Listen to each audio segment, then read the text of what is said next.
Blackgaze is a controversial label for many metal purists, but regardless, it's one that's stuck around for more than a decade. From its birth in France to its breakthrough thanks to a band from California, Blackgaze has grown in popularity. The blending of black metal's intensity and atmosphere with the warmth and major key melodies often found in shoegaze. I want this video to be a good introduction to what Blackgaze is and where that sound came from, and then I'm going to go through 10 bands I consider essential, some of my favorites. Then I'll wrap it up by counting down 10 bands who are more obscure, counting down from the most popular to the least out of those, so we get to the most obscure band at the end. So whether you're new to this kind of music or have been a fan for a while, hopefully you find something new in here. I'm Michael, and this is Eclecticism, my love letter to music. I've been obsessed with music ever since I was old enough to explore my parents' huge and eclectic music collection. Decades later, I'm still constantly finding new styles or finding fascinating bits of music history to go into, and this channel's become a way to focus and go deeper into whatever my current musical rabbit hole is.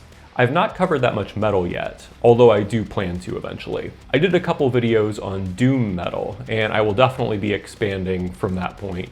I've also covered shoegaze in a couple videos, but I don't believe I've mentioned any Blackgaze bands on the channel other than Alcest.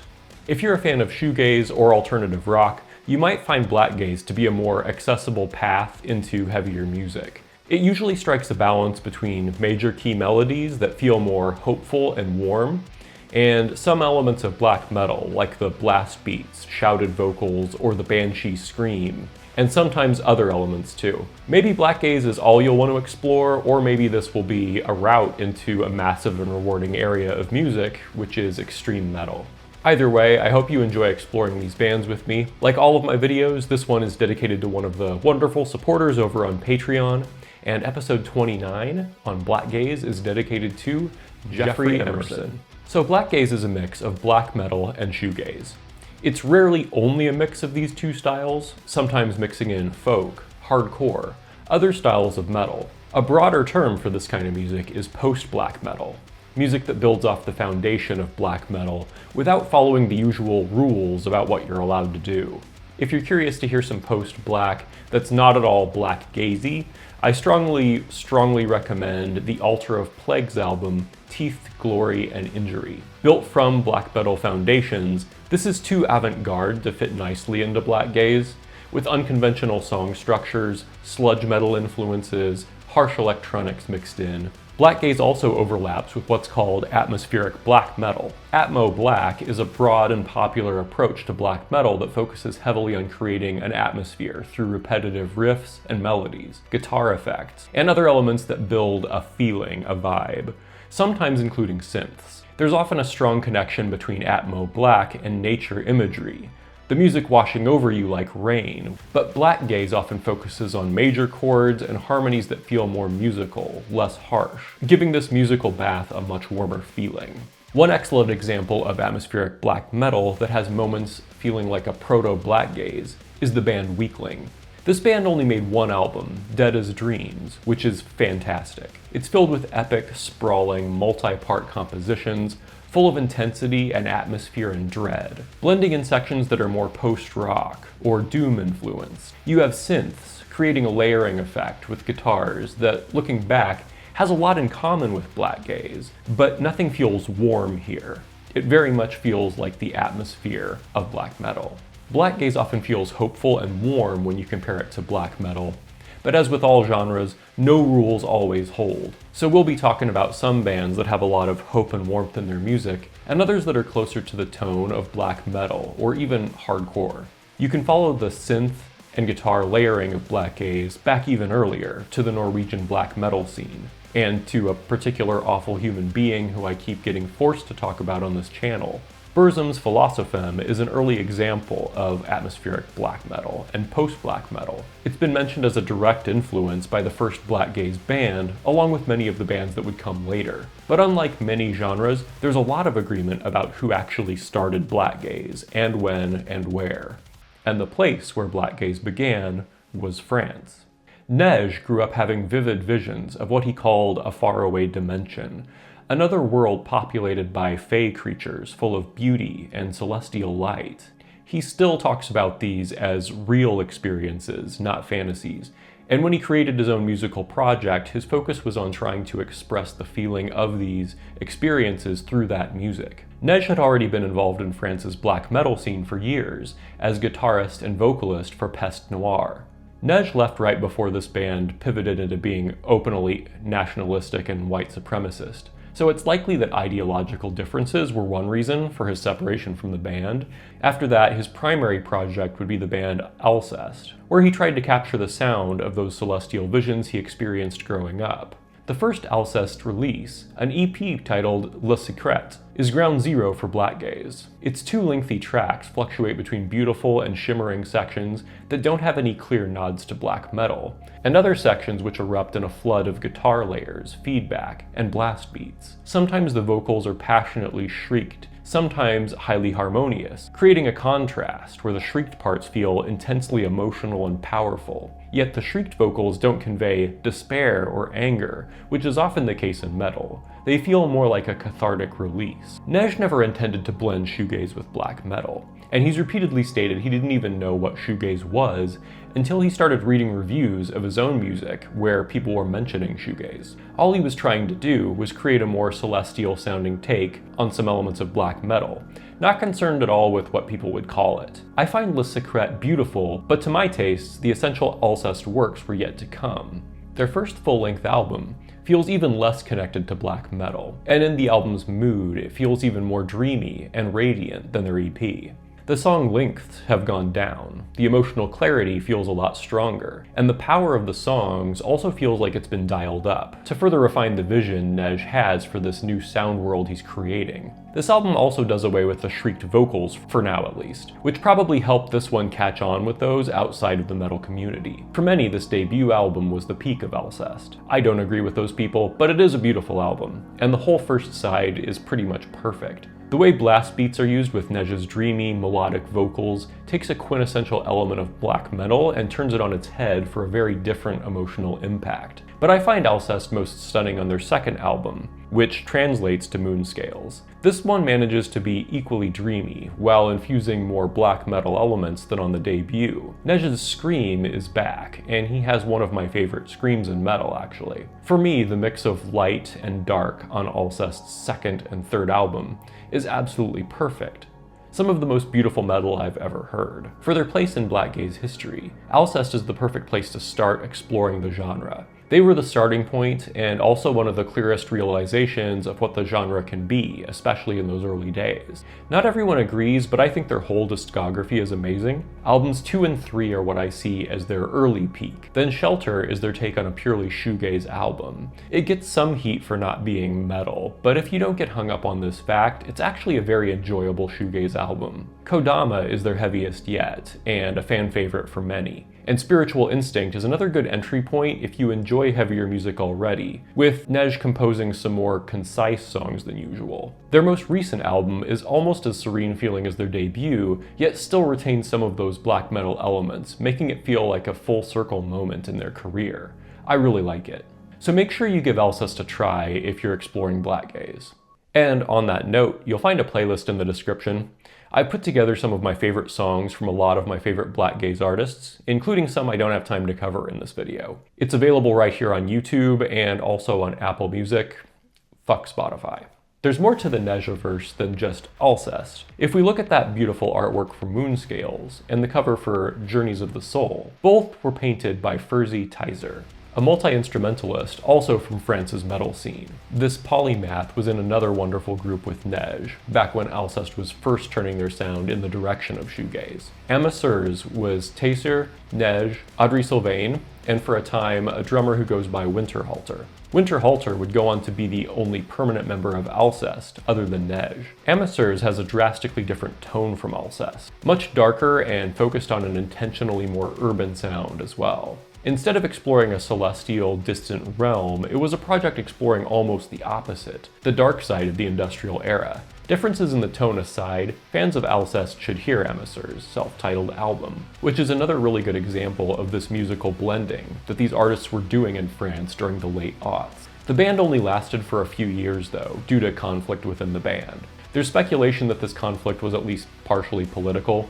since Audrey Sylvain then went on to join Peste Noire at the moment they went full Nazi. Niege, on the other hand, has made his position and that of Alcest as a project very clear. After Emissars disbanded, Furzy Tyser shifted his focus back to a project he'd been involved in before. They Discret. This was a band where he tried to create music that had the same feeling as his visual art, and each album by They Discret has one of his beautiful pieces as the cover. So these two bands, They Discret and Alcest, had ongoing crossovers for quite a few years, with Winterhalter drumming in both bands, and Niege performing with They Discret for a couple years too. This band also included an Audrey with dark hair, and this confused me for a bit, but they are different Audreys.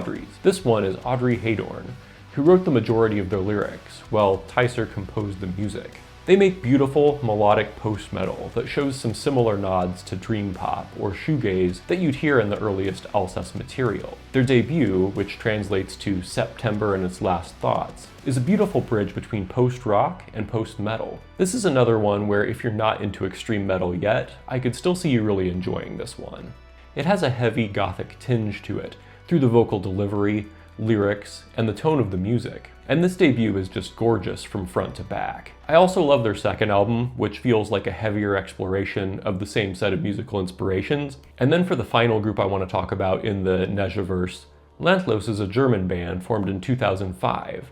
And they've had some band turnover and gone through several musical phases. Their first 4 albums have some notable Blackgaze elements, but I most want to talk about Neon, which was their first album after Niege joined as vocalist, and it's another gorgeous Furzy Tyser album cover. So this is an unexpected combination, bringing jazz into the Blackgaze equation, but they pull it off without it feeling gimmicky, and with it adding to a nocturnal, shimmering beauty on some of the songs. Out of what we've covered so far, this is probably the heaviest Blackgaze, with more clear black metal passages, giving this album a really impressive range. I'd recommend exploring both Neon and Agape, which were the 2 albums made while Niege was a member of the band.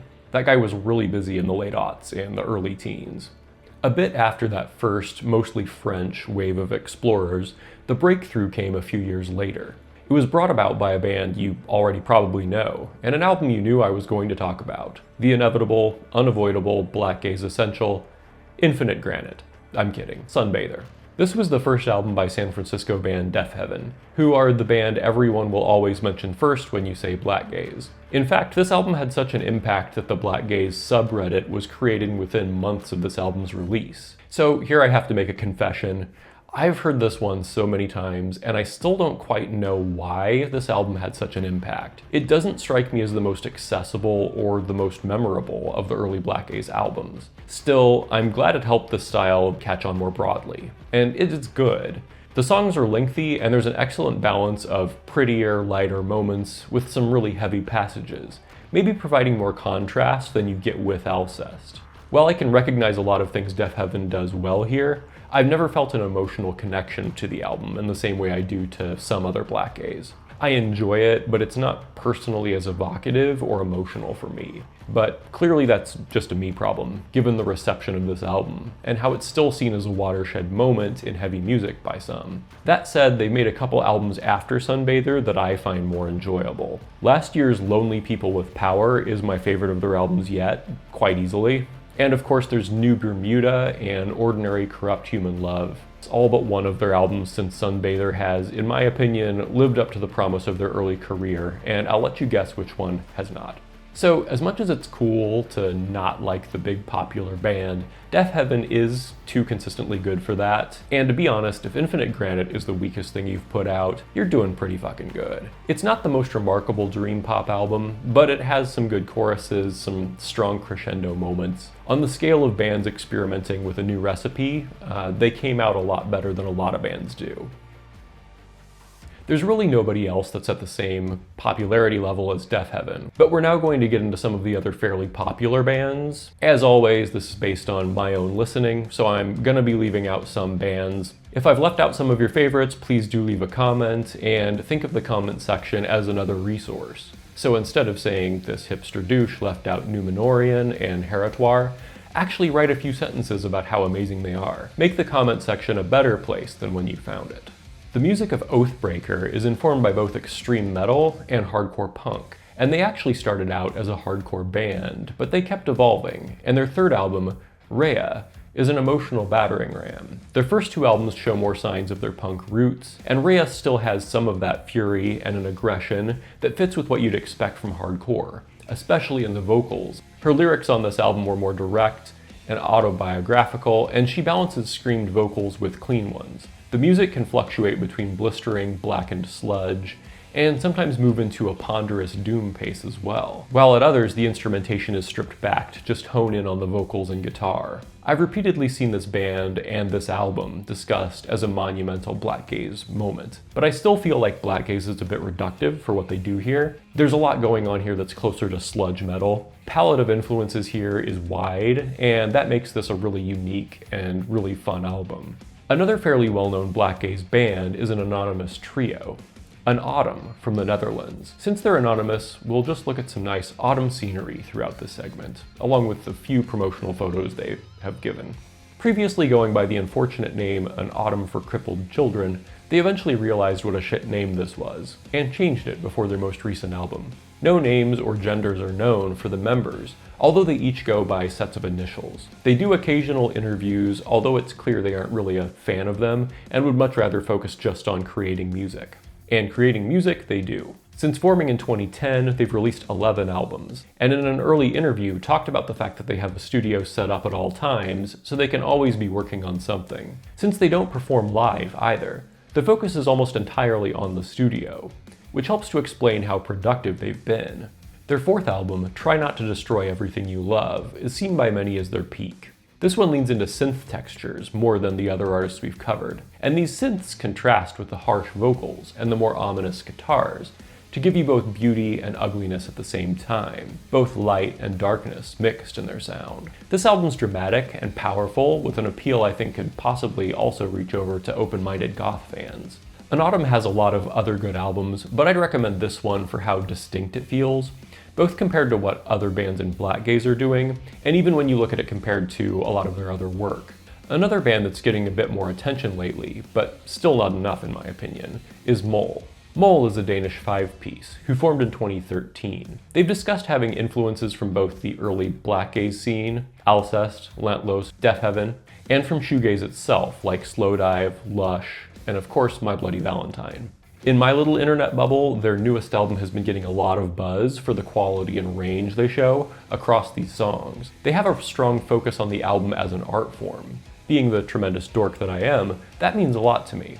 When composing songs, they're often considering the album structure as a whole, which I'm sure is part of why their albums tend to hold together so well, as complete works of art. They released a strong debut album, Jord, in 2018, and then followed it up with Diorama in 2021.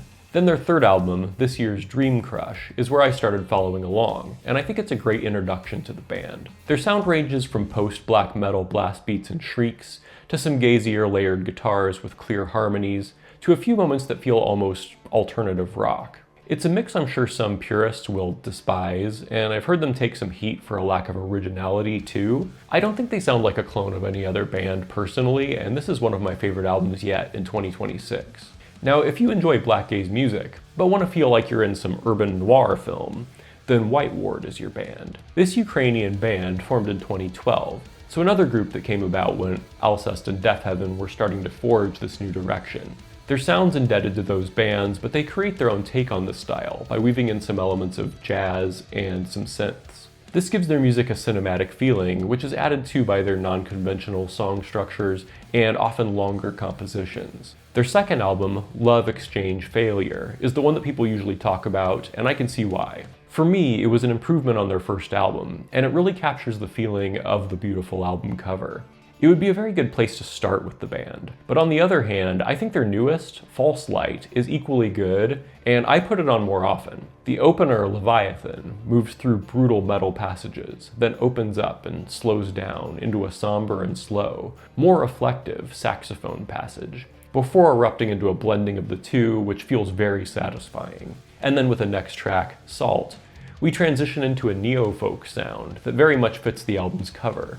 Yet that neo-folk transitions into a sax solo.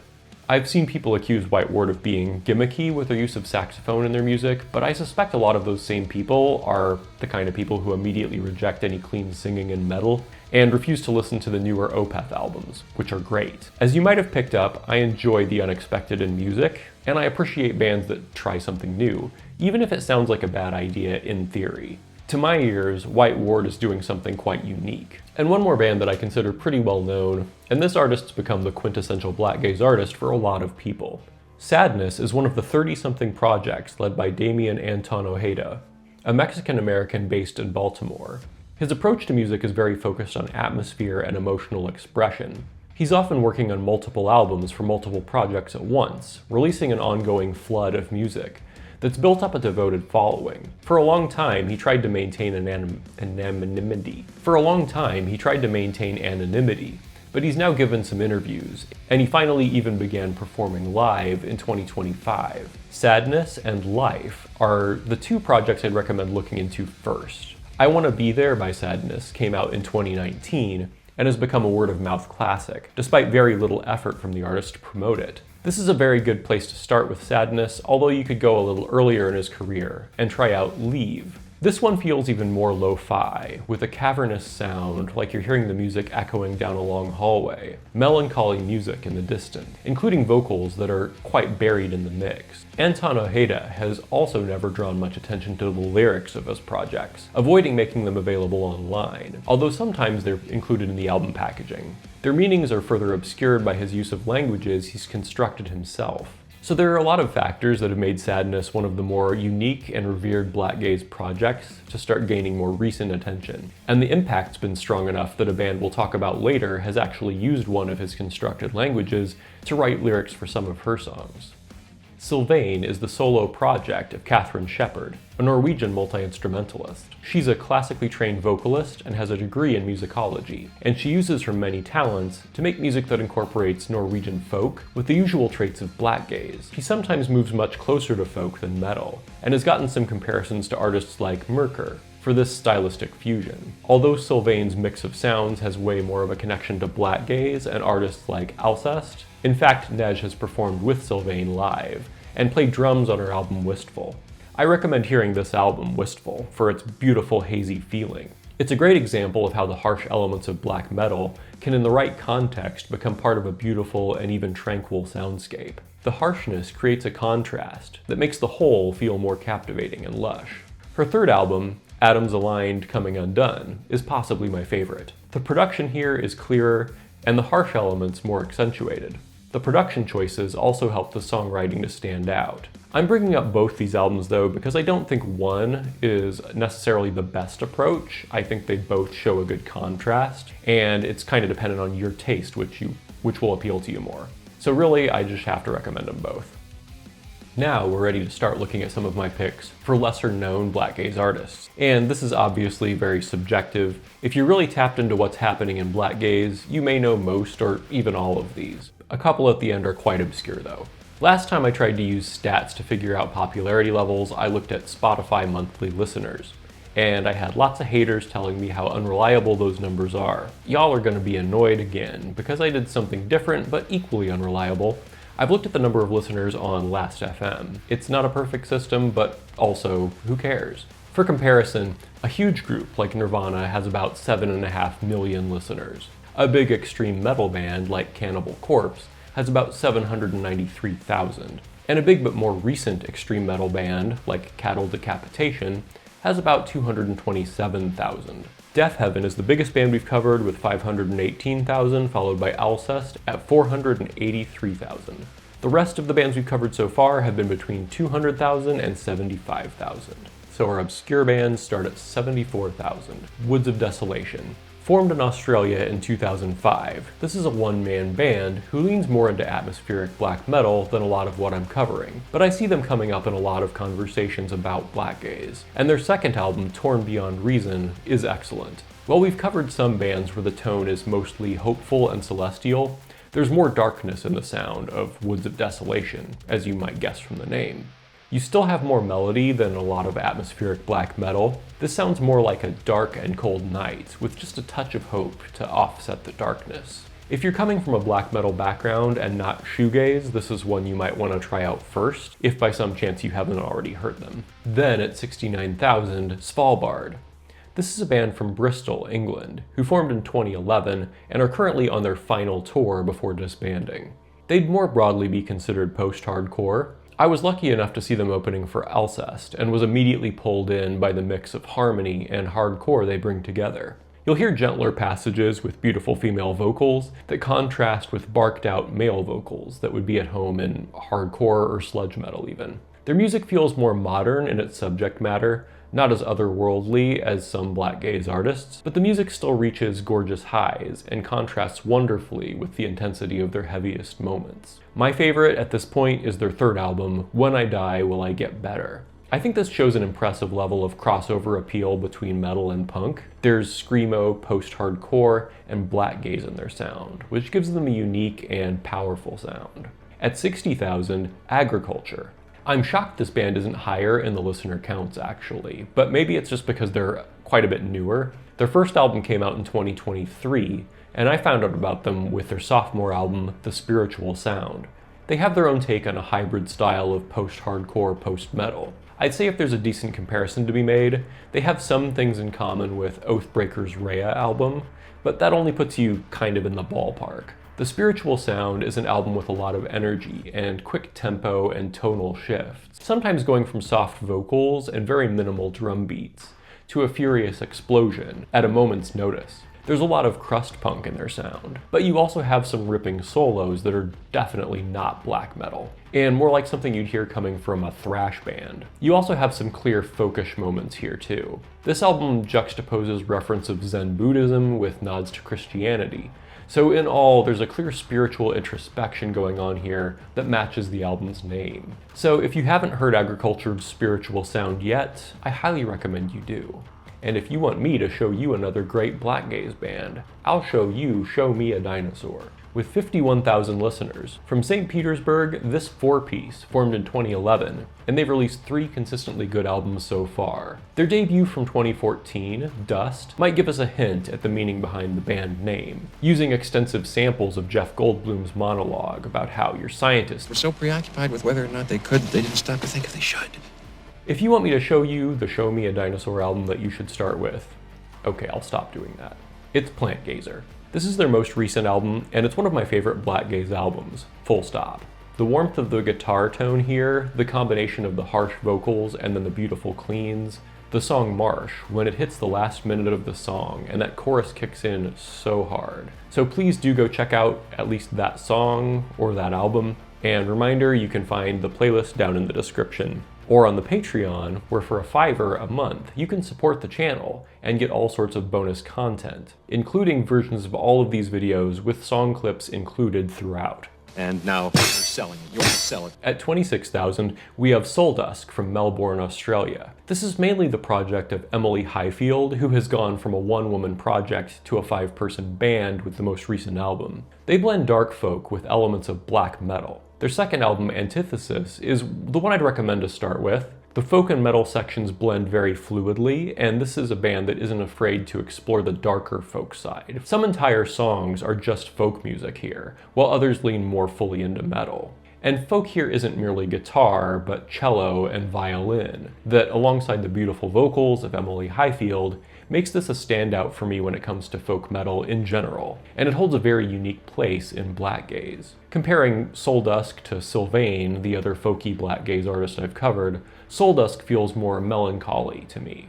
Less like a beautiful fairy realm, and more like the voyage of Viking ships over choppy waters at dusk. Both are great artists who show that there's more room to explore where black metal, folk, and shoegaze all overlap. Then at 20,000, Autumn Nostalgie, a Slovakian band who started way back in 2009, but they didn't release their debut until 2020. It seems that AG, the multi-instrumentalist behind the band, is quite critical of his own work and a bit of a perfectionist. He's mentioned writing song after song and just binning them all until he felt that he found the sound he really wanted. The music of Autumn Nostalgie is thematically focused on the concept of nostalgia, and he's much more concerned with capturing the essence of this feeling in his music than on how popular the music actually gets. Yet the debut album had a decent amount of buzz, and he was shocked by the reception. My favorite of their albums so far is actually the third, Metanoia. I would say that if you find a lot of Blackgaze to be too far removed from the sounds of traditional black metal, this is one of the bands that still feels very rooted in black metal, while having some elements that are uplifting, that emotional power that they pull from shoegaze. And now we're getting into the artists with less than 10,000 listeners. At 8,000, Together to the Stars. This Swedish band formed in 2015 and has released 3 albums at this point, the most recent being The Fragile Silence. This is the first one I heard, so it's my starting point with them. And from the very first track, I was hooked. Heavy, blistering, emotionally raw yet beautiful, this is Blackgaze with a lot of drama. There are orchestral arrangements to add more beauty and emotional weight, and these are paired with major chord melodies that feel uplifting. But the harsh vocals add even more intensity to the mix, and very lo-fi drumming that's a little further down in the mix helps to accentuate those warmer riffs. Their earlier albums are quite enjoyable, but I especially recommend The Fragile Silence when you want something melodic and emotionally rich. Then at 5,000 listeners, Coffre de Bijoux, translating to jewelry box. This one-woman project from Quebec was highly inspired by Sadness. I mean the music project Sadness. I'm not saying she's depressed. She's deep enough into the Sadness fandom that she's used some of his created languages for her lyrics in some of her music. Despite this large influence, her approach is distinct and worth exploring for its own sake though. This has the lo-fi approach of traditional black metal. And I mean very lo-fi. Vocals sound like they were recorded elsewhere in the haunted warehouse you're trapped in. And she has a wonderfully vicious sound to her harsh vocals, and then a very soft and hushed delivery on her clean vocals, almost mumbled. But the riffs and guitar works on this have a bright 90s alternative feeling to them that hits a very deep nostalgia button for me, even though the mix of elements she's playing with here isn't something anyone was exploring in the 90s. And I'm mostly talking about my favorite of her many projects. This one, which I believe is her 7th album. It has 3 tremendous tracks, with all the movements and musical range of a prog epic. And I believe she's the only artist I'm talking about who includes thumping electronic bass passages on albums that would broadly be called black metal. And finally, with a mere 2,000 listeners, Hennessy. I'm not sure how to say that. I found out about this excellent Hungarian band thanks to a split they did with Autumn Nostalgie, and I'm so glad that I did. If you enjoy atmospheric black metal, this is going to appeal to you, as it feels like a warmer take on a similar sound palette. The biggest difference being the level of melody, and the warm guitar sounds that often break through the black metal fury. Both of the Hennessy albums are very good and underrated, with my favorite being the newest, Garabantia. Contemplative, melodic, and yet firmly rooted in black metal as well, this is a beautiful and cinematic album that shows how much potential this relatively new artist has. I'm very happy this band ended up as the final one in the video. Despite the low listener count, Hennessy is one of my favorite of the newest bands exploring Blackgaze, so please go try them out. I understand why some people don't want to consider Blackgaze a style of black metal. From the look of the bands to the focus on harmony and beauty, the vibe is different, even if there's some musical overlap. Niege from Alcest has a background in metal, but doesn't seem too fucked one way or the other about what genre you call his music. Whether you like it or not, Blackgaze has connected with a fairly large audience of those into metal and those outside of it, proving once again that music will keep evolving. And if there's one thing that evolution has taught us, it's that life will not be contained. Life breaks free, it expands to new territories, and it crashes through barriers painfully, maybe even dangerously, but, well, there it is. And with that, we've covered 10 of the bigger Blackgaze bands and 10 deep cuts. If I had more time, I'd talk about Heritoire, Numenorian, Harakiri for the Sky, Cicada the Burrower, and Abriction, among others. But I'm way over the word count I was aiming for, so let's call it there. Thanks for journeying through the micro-genre of Blackgaze with me.